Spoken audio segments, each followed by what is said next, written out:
6 years after my younger brother and my fiancé passed away, I picked out a grave for myself. Before my final visit to their graves, my mother suddenly said, "Miles, you don't have to go this year." The truth is that they never died. I was startled for a moment before the two of them walked right out of my brother's room. My brother Sean put on a teasing smile as he draped an arm around the woman beside him. "I won the bet. I told you my brother would never figure it out. Who's going to be on top tonight, huh, Vera?" My so-called late fiancé, who used to cry whenever she saw me suffer even the slightest grievance, looked at me with open disdain. "He's just too stupid. We've been living next door this entire time, yet he never noticed." It was only then that I realized my mother forbade me from entering Sean's room.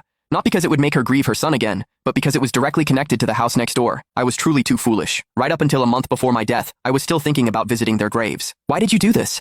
I suppressed the trembling in my body, asking Vera with red-rimmed eyes. After so many years, she was no longer gentle and sweet. Her gaze was cold and detached.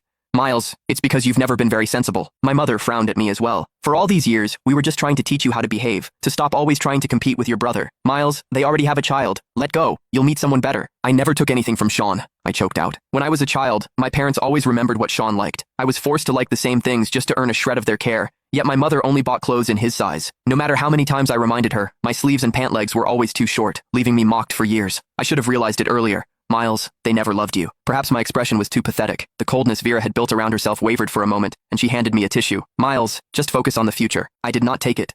Sean put on a guilty act beside her. "Miles, I'm sorry. Vera and I haven't registered our marriage yet. I'll give her back to you." Suddenly, my mother raised her hand and slapped me. Hot pain flared across my face. I looked at her in disbelief, her voice cutting through the air.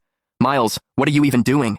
Vera is already pregnant. Do you want that child to be born a disgrace like you?" I froze, my heart stopping. I was the child my mother had before marriage, the tool used to force my father into wedlock, representing nothing but shame. I thought if I studied hard, stayed perfect, and never caused trouble, they might love me. It was only now I understood that their ultimate wish was for me not to exist. Well, it was about to come true. Vera stepped closer, a trace of pity in her eyes.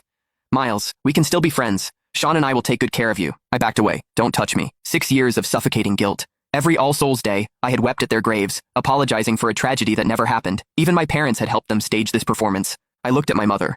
"The room you said I wasn't allowed to enter because it would be too painful. It connects directly to the house next door, doesn't it?" My mother's eyes flickered, but she nodded stiffly. "So what if it is? We did it so you could let go completely and live your life properly." "Live my life properly?" I let out a cold, sorrowful laugh. "You watched me live in guilt and longing while they lived happily next door. Is that what you call doing something for me?" "Miles, watch your words." My father finally came out of the study, his brows tightly furrowed. "They were in love. They only faked their death so you wouldn't be hurt. They've already suffered enough over the years. What else do you want?" "In love? Suffered?" The words pierced straight through my chest. At that moment, a notification popped up on my phone. My cemetery reservation was confirmed. I took off the ring I had recovered years ago from the rescue operation, placed it on the table, and said calmly, "I'm done here." The next day, I received a biometric vitals monitoring bracelet.